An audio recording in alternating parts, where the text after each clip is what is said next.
Hello everyone, welcome to logically legal. तो आज की वीडियो में हम कवर करेंगे मुस्लिम लॉ में टॉपिक है डावर, जिसको महर भी बोलते हैं। तो डावर या फिर महर एक मैंडेटरी गिफ्ट होता है जो हस्बैंड वाइफ को देता है at the time of marriage, और ये हस्बैंड के ऊपर लीगल ऑब्लिगेशन होती है। और ये मैरिज का जो कॉन्ट्रैक्ट होता है मुस्लिम लॉ में, उसमें निकाहनामा में ये डावर कितना दिया जा रहा है ये इसके बारे में मेंशन होता है। तो ये मैंडेटरी है, लीगल ऑब्लिगेशन है हस्बैंड के ऊपर जो कि वो वाइफ को देंगे। इसको मार्क ऑफ रेस्पेक्ट कंसीडर किया जाता है, ना कि कंसिडरेशन फॉर मैरिज। और ये इंसिडेंटल है टू द मैरिज कॉन्ट्रैक्ट, और ये अपने आप ही ऑटोमेटिकली अराइज हो जाता है जैसे ही मैरिज वैलिडली परफॉर्म की जाए। फिर इसका जो नेचर और पर्पस है वो ये है कि ये एक तरीके से इंश्योर करता है फाइनेंशियल सिक्योरिटी वाइफ को, और ये जो हस्बैंड की जो विलिंगनेस और रिस्पॉन्सिबिलिटी है उसको भी डेमोन्स्ट्रेट करता है। अब डावर में क्या इंक्लूड किया जा सकता है और क्या नहीं इंक्लूड किया जा सकता। तो डावर में कोई भी चीज़ हो सकती है, मनी हो सकता है, ज्वेलरी, लैंड, हाउस, या फिर कोई ड्रेसेस, कपड़े, ये सारी चीज़ भी इसके अंदर इंक्लूड हो सकती है। और मूवेबल और इमूवेबल प्रॉपर्टी भी इसके अंदर इंक्लूड की जा सकती है। लेकिन इसके अंदर जो अनसर्टेन थिंग्स हैं वो इसके अंदर डावर में इंक्लूड नहीं की जा सकती। जैसे कि नेक्स्ट ईयर कोई क्रॉप है वो प्रोड्यूस होगी, उसको इंक्लूड नहीं किया जा सकता डावर के अंदर, बिकॉज वो आज के टाइम में एग्जिस्टेंस में नहीं है और वो उसके ऊपर एक अनसर्टेनिटी है। हो भी सकता है कि नेक्स्ट ईयर वो क्रॉप हो और हो भी सकता है कि वो ना हो। तो अनसर्टेन थिंग्स को डावर के अंदर इंक्लूड नहीं किया जाता है। अब इसमें जो आपको याद रखना है वो है लिमिट्स क्या हैं डावर के ऊपर। तो इसमें थोड़ा सा डिफरेंस है शिया और सुन्नी में। तो सुन्नी में जो मैक्सिमम लिमिट है, मैक्सिमम कोई भी लिमिट नहीं है सुन्नी के अंदर, कितना भी डावर मैक्सिमम हो सकता है। लेकिन एक मिनिमम लिमिट यहाँ पर इन्होंने बताई है कि मिनिमम 10 दिरहम्स तो होने ही चाहिए डावर के अंदर। और शिया में मैक्सिमम लिमिट फिक्स कर दी गई है कि 500 दिरहम से ज़्यादा नहीं होना चाहिए, बट मिनिमम लिमिट यहाँ पर इन्होंने प्रिस्क्राइब नहीं की है। तो ये एक छोटा सा डिफरेंस है शिया और सुन्नी में, ये आपको याद रखना है क्योंकि यहाँ से एग्ज़ाम में क्वेश्चन बनता है। नेक्स्ट इसमें आता है टाइप्स ऑफ डावर। तो टोटल 4 टाइप्स के डावर होते हैं। सबसे पहला आता है प्रॉम्प्ट डावर, जिसे महर मुअज्जल भी बोला जाता है। इस डावर को इमीडिएटली पे करना होता है आफ्टर द मैरिज, या फिर जैसे ही वाइफ डिमांड करेगी हस्बैंड से। तो प्रॉम्प्ट डावर इमीडिएटली पे किया जाता है। सेकंड आता है आपका डेफर डावर, इसको बोलते हैं महर मुअज्जल।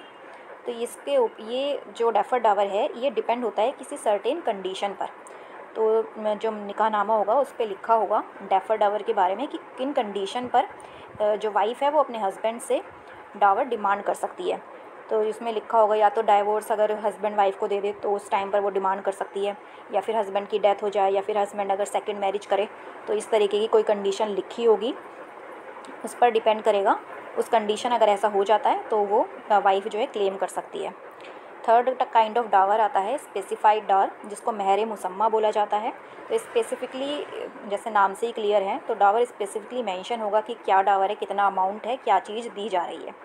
और फोर्थ आता है प्रॉपर डावर। अगर उन्होंने निकाहनामा में कुछ नहीं लिखा है डावर से रिलेटेड तो फिर उसको माना जाता है, जब कोई भी अमाउंट स्पेसिफाई नहीं की गई है तो उसको प्रॉपर डावर बोला जाता है। और ये वेरियस कंडीशंस पे डिपेंड करता है।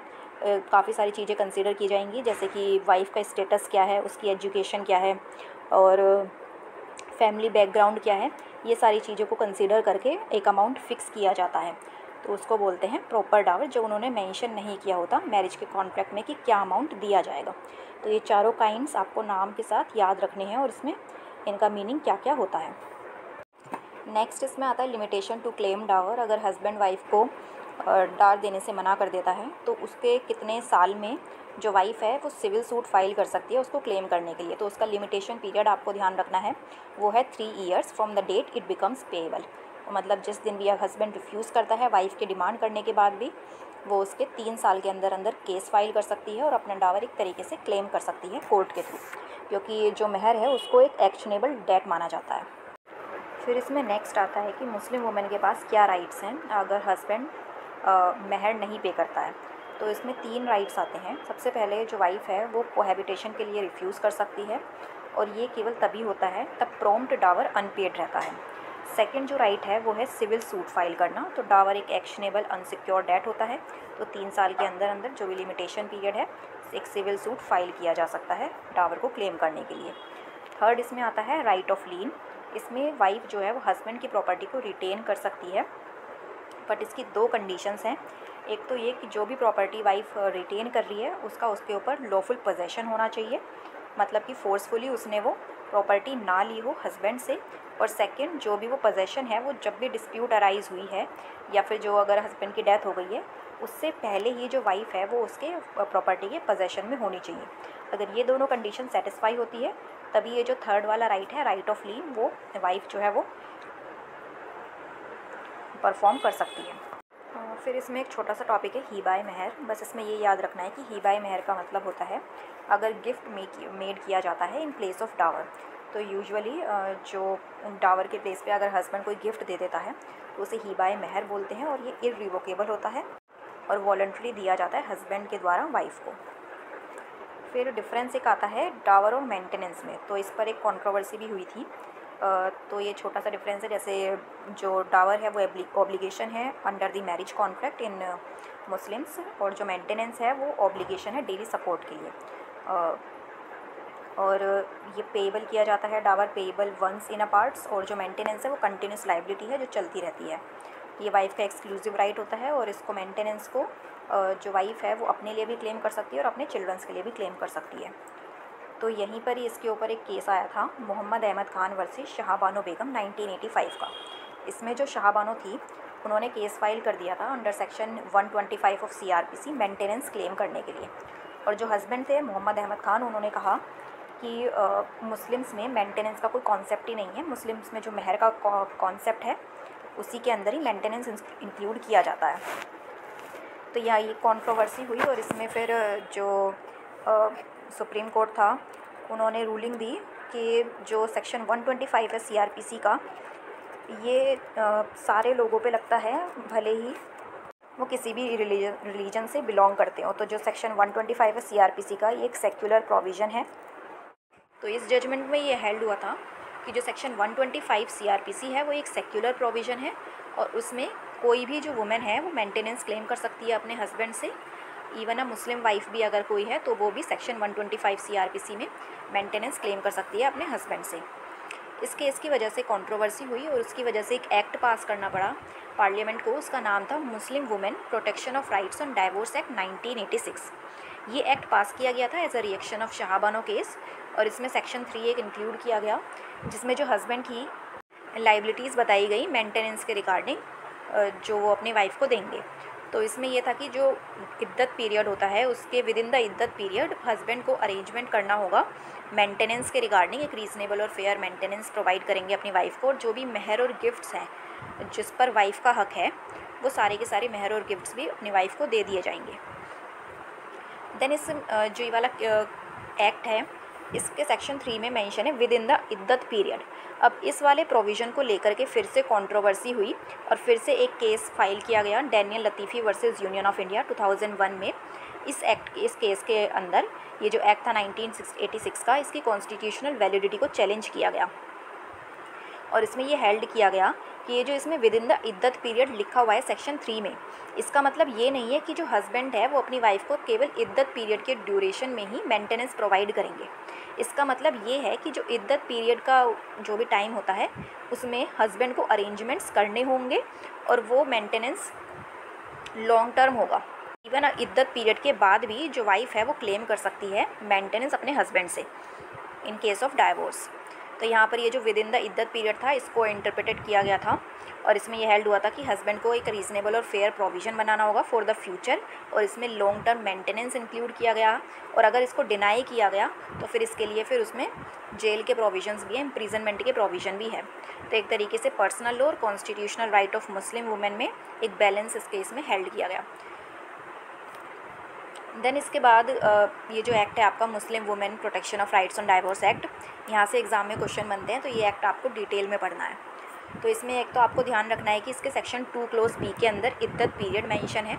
तो इद्दत पीरियड आपको ध्यान रखना है, ये आप सेक्शन नंबर याद रखेंगे, और साथ में कि इद्दत पीरियड कितना होता है। तो अगर 3 मेंस्ट्रुअल साइकिल है अगर वाइफ मेंस्ट्रुएटिंग है, तो 3 ल्यूनर मंथ अगर वाइफ मेंस्ट्रुएटिंग नहीं है, या फिर अगर वाइफ प्रेग्नेंट है तो जब तक वाइफ की डिलीवरी नहीं हो जाती तब तक एक वाइफ को इद्दत पीरियड ऑब्जर्व करना पड़ता है। तो इद्दत पीरियड क्या होता है, जैसे मुस्लिम्स में जब भी डाइवोर्स होता है तो एक वाइफ़ को एक ऐसा पीरियड होता है 3 महीने का, जिसमें वाइफ़ किसी और से दूसरी शादी नहीं कर सकती। तो वो इद्दत पीरियड एक उसको ऑब्ज़र्व करना पड़ता है। तो उसका ये टाइम पीरियड है जो आपके सेक्शन 2B के अंदर मेंशन है कि किस केस में कितना इद्दत पीरियड होगा। फिर अगर हस्बैंड की डेथ हो जाती है तो इस केस में भी इद्दत पीरियड ऑब्ज़र्व करना पड़ता है वाइफ़ को। उसका टाइम है 4 मंथ्स और 10 डेज़। तो ये वाला जो केस ऑफ डेथ है ये वाला आपके सेक्शन 2B के अंदर मेंशन नहीं है, बट ये भी आपको ध्यान रखना है क्योंकि यहाँ से भी एग्ज़ाम में क्वेश्चन बनता है। और मुता मैरिज एक कॉन्सेप्ट और होता है मुस्लिम में, तो उस केस में के अंदर भी 2 काइंड्स ऑफ इद्दत पीरियड हैं कि अगर वाइफ मेंस्ट्रुएटिंग है तो 2 मेंस्ट्रुअल साइकिल तक इद्दत पीरियड ऑब्जर्व करना पड़ता है, और अगर नहीं है तो 45 डेज़ तक, और अगर प्रेग्नेंट है तो सेम ही जैसे कि अंटिल डिलीवरी तक।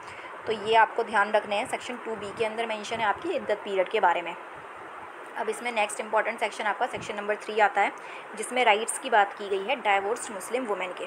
तो जो भी डाइवोर्स मुस्लिम वुमेन है वो इंटाइटल्ड है, उसको रीज़नेबल और फेयर मेंटेनेंस मिलेगा। और ये जो मेंटेनेंस है ये हस्बैंड प्रोवाइड करता है, और इसके जो अरेंजमेंट्स हैं मेंटेनेंस के, वो जो इद्दत पीरियड है उसके ड्यूरेशन में हस्बैंड को मैनेज करने पड़ते हैं। जो भी महर या डावर जो भी एग्रीड किया गया था मैरिज के टाइम पर वो वाइफ़ को देना होता है। जो भी गिफ्ट्स हैं चाहे वो उसको मैरिज से पहले मिले हों, ड्यूरिंग द मैरिज मिले हों, आफ्टर द मैरिज मिले हों, हस्बैंड से रिलेटिव से, वो सारे के सारे गिफ्ट्स देने होते हैं वाइफ़ को। और साथ में मेंटेनेंस भी देना होता है चिल्ड्रंस के लिए भी। तो मेंटेनेंस चिल्ड्रंस के लिए कब क्लेम कर सकती है डाइवोर्स मुस्लिम वुमेन? वो क्लेम कर सकती है तब उसके पास कोई चाइल्ड है जिसकी एज 2 साल से कम की है। तो 2 years from the date of birth अगर कोई ऐसा चाइल्ड है वो मुस्लिम वुमेन के पास, तो वो मेंटेनेंस क्लेम कर सकती है अपने चिल्ड्रन के लिए भी।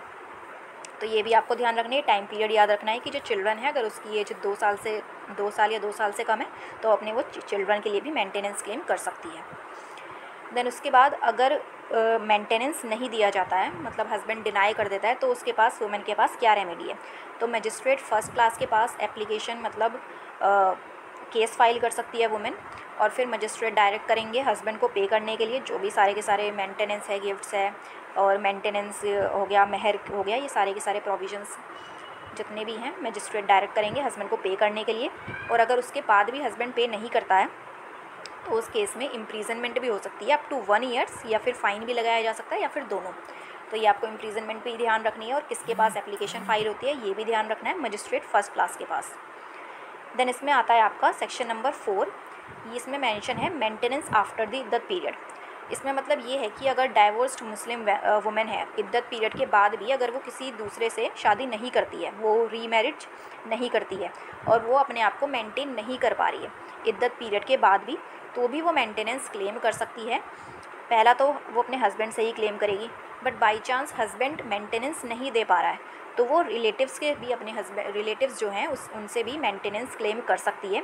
और वो रिलेटिव्स वो होंगे जो कि उस वुमेन की प्रॉपर्टी को इनहेरिट करेंगे according to the Muslim law, तो उनसे वो क्लेम कर सकती है। और अगर रिलेटिव्स भी मना कर दें तो फिर वो मजिस्ट्रेट के पास भी जा सकती है, और मजिस्ट्रेट फिर स्टेट वक्फ बोर्ड होते हैं जो कि मेंटेनेंस पे करते हैं। तो आपको ध्यान रखना है कि सबसे पहले हस्बैंड अगर नहीं पे करते हैं तो फिर रिलेटिव, कौन से रिलेटिव होंगे जो कि वुमेन की प्रॉपर्टी को इनहेरिट करेंगे, और अगर वो भी पे करने से मना कर देते हैं या फिर वो कैपेबल नहीं है पे करने के लिए, तो फिर स्टेट वक्फ बोर्ड होते हैं, वहाँ पर भी वो अप्लाई कर सकती है वुमेन मेंटेनेंस के लिए। फिर इसमें 2 केसेस आते हैं, Daniel Latifi versus union of India. इसमें हेल्ड हुआ था जो मेंटेनेंस दिया जा रहा है वो रीज़नेबल होना चाहिए, सफिशेंट होना चाहिए फॉर द फ्यूचर जो भी वाइफ है उनके। और एक केस है आपका, ये ध्यान रखना, तमिलनाडु वक्फ बोर्ड वर्सेस सैयद फ़ातिमा 1995 का केस है। इसमें ये हेल्ड हुआ था कि मुस्लिम वुमेन डायरेक्टली वक्फ बोर्ड के पास भी अप्रोच कर सकती है अगर कोई रिलेटिव नहीं है उसको सपोर्ट करने के लिए, और उसको जो है अर्जेंट नीड है मेंटेनेंस की, तो वो डायरेक्टली वक्फ बोर्ड के पास भी जा करके अप्लाई कर सकती है मेंटेनेंस क्लेम करने के लिए। तो इस केस का नाम आपको ध्यान रखना है। फिर इसमें एक और सेक्शन आता है, सेक्शन नंबर 5, ये सेक्शन भी आपको ध्यान रखना है। इसमें जो मुस्लिम वाइफ़ और हस्बैंड है उनके पास और एक ऑप्शन है कि वो अगर चाहें तो CRPC में भी मेंटेनेंस क्लेम कर सकते हैं। वैसे तो ये एक्ट सेपरेटली बना दिया गया है मेंटेनेंस के लिए, बट फिर भी एक ऑप्शन है सेक्शन 125 CRPC का, उसमें जाकर भी अगर चाहें तो क्लेम कर सकते हैं।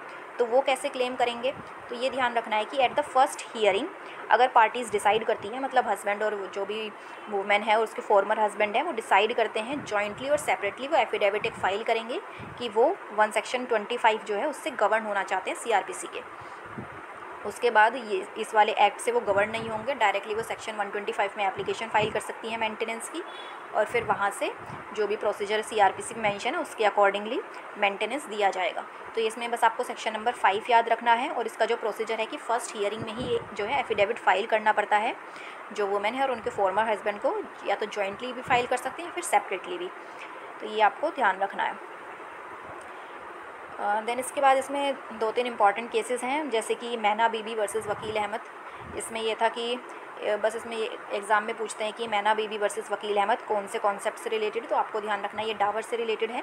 अगर कोई भी डावर है जो ड्यू है वाइफ पर इवन आफ्टर द मैरिज, तो उसको पे करना पड़ेगा हस्बैंड को। तो ये केस आपका मेहर से रिलेटेड है। अब्दुल कादिर वर्सेस सलमा केस है आपका, जिसमें ये हेल्ड हुआ था कि जो डावर है वो sale price for a women नहीं होता, बल्कि ये राइट है वाइफ का और एक मार्क ऑफ रेस्पेक्ट होता है।